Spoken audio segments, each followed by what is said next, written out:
Hello friends, welcome to Satunu Samayal. இன்னைக்கு நம்ம சேனல்ல சட்டுன்னு ஒரு அல்வா எப்படி பண்ணலாம்னு தான் பார்க்க போறோம். இந்த ரெசிபி பண்றது ரொம்பவே ஈஸி. சோ வாங்க फ्रेंड्स வீடியோக்குள்ள போலாம். ஃபர்ஸ்ட் 1/2 கப் அளவு சோள மாவு, அதாவது 120 கிராம் சோள மாவு எடுத்துர்க்கேன். அதுக்கு 2 மடங்கு தண்ணி நீங்க எடுத்துக்கணும். 250 கிராம் தண்ணி ஆட் பண்ணி நல்லா கலந்து விட்டுக்க வேண்டியதுதான். உங்ககிட்ட ஒரு விஸ்கர் இருந்தா நல்லா கலந்து விடுங்க. கட்டி இல்லாம மாவை நல்லா கலந்து விட்டுக்கோங்க. இப்போ மாவு நல்லா கரைச்சிச்சு. இப்போ வாங்க फ्रेंड्स சுகர் சிரப் செஞ்சிரலாம். இப்போ ஒரு பேனில் 200 கிராம் அளவுக்கு சர்க்கரை ஆட் பண்ணிக்கலாம். எந்த கப்பில் சர்க்கரை ஆட் பண்ணுறீங்களோ அதே அளவுக்கு தண்ணியை ஆட் பண்ணிக்கோங்க. ஃப்ரெண்ட்ஸ், எனக்கு 200 கிராம் சர்க்கரை போதுமாக இருந்தது. உங்களுக்கு சர்க்கரை வேணுமா அதிகமாகவோ இல்லை கம்மியாக கூட ஆட் பண்ணிக்கலாம்.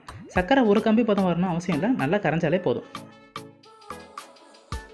இப்போ பார்த்தீங்கன்னா சர்க்கரை நல்லாவே கரைஞ்சாச்சு. இந்த சமயத்தில் நம்ம கரைச்சி வச்சுருக்க சோள மாவை இதில் ஆட் பண்ணிக்கலாம்.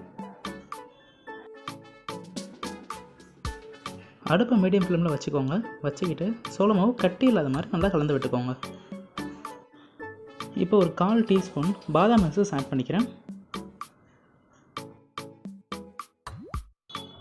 எசன்ஸ் ஃபுல்லாக ஸ்ப்ரெட் ஆகிற மாதிரி நல்லா கலந்து விட்டுக்கலாம். ஃப்ரெண்ட்ஸ், பார்த்தீங்கன்னா இப்போ ஜெல்லி சப்ஸ்டன்ஸ்லாம் ஃபார்ம் ஆகிற மாதிரி உங்களுக்கு தெரியும். இந்த டைமில் அடுப்பை ரொம்ப ஸ்லோவில் வச்சுக்கிட்டு நல்லா கலந்து விடுங்க. இப்படி தான் கொஞ்சம் கொஞ்சமாக ஜெல்லி ஃபார்ம் ஆகும். இதை நல்லா கலந்து விட்டுக்கிட்டே இருங்க. கொஞ்சம் கட்டி சேர ஆரம்பிக்கும். நீங்கள் நல்லா அடுப்பை ஸ்லோவில் வச்சு நல்லா கலந்து விட்டுக்கிட்டே இருங்க. அதில் இருக்க தண்ணியெலாம் அப்படியே அந்த சோள மாவு இழுத்துக்கிற அளவுக்கு இருக்கும். இப்போ கொஞ்சோண்டு முந்திரி, கட் பண்ண முந்திரி ஆட் பண்ணிக்கிறேன். கொஞ்சோண்டு வாசனைக்காக ஏலக்காய் தூள் ஆட் பண்ணிக்கலாம். ஆட் பண்ண எல்லாத்தையும் ஒன்றா கலந்து விட்டுக்கலாம். பேனில் ஒட்டாமல் வர 1 டேபிள் ஸ்பூன் அளவுக்கு நெய் ஆட் பண்ணிக்கலாம். உங்களுக்கு நெய் பிடிக்காதுன்னா ஆயில் கூட ஆட் பண்ணிக்கலாம். ஆட் பண்ண எல்லா இன்க்ரீடியண்ட்டும் நல்லா மிக்ஸ் ஆகிற மாதிரி பார்த்துக்கோங்க. இந்த மாதிரி பதம் இருக்கிற மாதிரி பார்த்துக்கோங்க. அப்போ தான் அல்வா சாஃப்டாகவே இருக்கும்.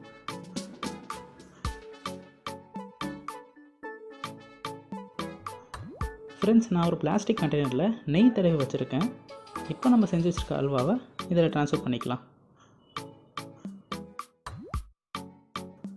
இந்த அல்வா ஒரு 20 நிமிஷத்துலேருந்து அரை மணி நேரம் வரைக்கும் ரூம் டெம்பரேச்சரில் நல்லா ஆறட்டும். இப்போ ஒரு 1/2 அன் ஹவர் ஆகிடுச்சு. நம்ம அல்வா ரொம்ப சூப்பராகவே செட்டாக இருக்குது. நான் கார்னிங்காக கொஞ்சம் நட்ஸ்லாம் தூவிருக்கேன். உங்களுக்கு வேணும்னா அதை தூவிக்கலாம், இது ஆப்ஷனல் தான். இப்போ இதை நம்ம சின்ன சின்ன பீஸாக கட் பண்ணிக்கலாம்.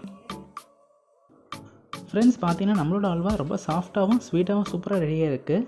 இந்த ரெசிபி செய்ய எனக்கு வெறும் 10 நிமிஷங்கள் தான் ஆச்சு. அது ஆடுறதுக்கு மட்டும் தான் ஒரு 1/2 அன் ஹவர் ஆச்சு. ஃப்ரெண்ட்ஸ், நீங்கள் இந்த ரெசிபிக்கு பாதாம் எசல்ஸ் தான் யூஸ் பண்ண அவசியம் இல்லை. உங்கள்கிட்ட என்ன எசல்ஸ் இருக்கோ என்ன வேணால் யூஸ் பண்ணிக்கலாம். எசல்ஸ் வந்து ஆப்ஷனல் தான். நான் ஏன் பாதாம் எசல்ஸ் யூஸ் பண்ணணும்னு பார்த்தீங்கன்னா பாதாம் அல்வா ஃப்ளேவர் தருன்றதுனால யூஸ் பண்ணேன். உங்களுக்கு என்ன விருப்பமோ நீங்கள் அதை யூஸ் பண்ணிக்கலாம். ஃப்ரெண்ட்ஸ், அவ்வளோதான் ஃப்ரெண்ட்ஸ், நம்மளோட பாதாம் அல்வா ரொம்ப சூப்பராகவே ரெடி ஆகிடுச்சு. இந்த வீடியோ உங்களுக்கு பிடிச்சிருந்தா மறக்காமல் லைக் பண்ணுங்கள். உங்கள் ஃப்ரெண்ட்ஸ் அண்ட் ரிலேட்டிவ்ஸோட ஷேர் பண்ணுங்கள். மறக்காமல் நம்ம சட்டன் சமையல் சேனலுக்கு சப்ஸ்கிரைப் பண்ணிட்டு பக்கத்தில் இருக்க பெல் ஐக்கன் கிளிக் பண்ணி ஆல் செட் பண்ணிக்கோங்க. அப்போ தான் நாங்கள் அப்லோட் பண்ணுற வீடியோ உங்களை உடனடி வந்து ரீச் ஆகும். உங்கள் நாவில் அறுசுவை அனைத்தும் கிடைக்கட்டும்.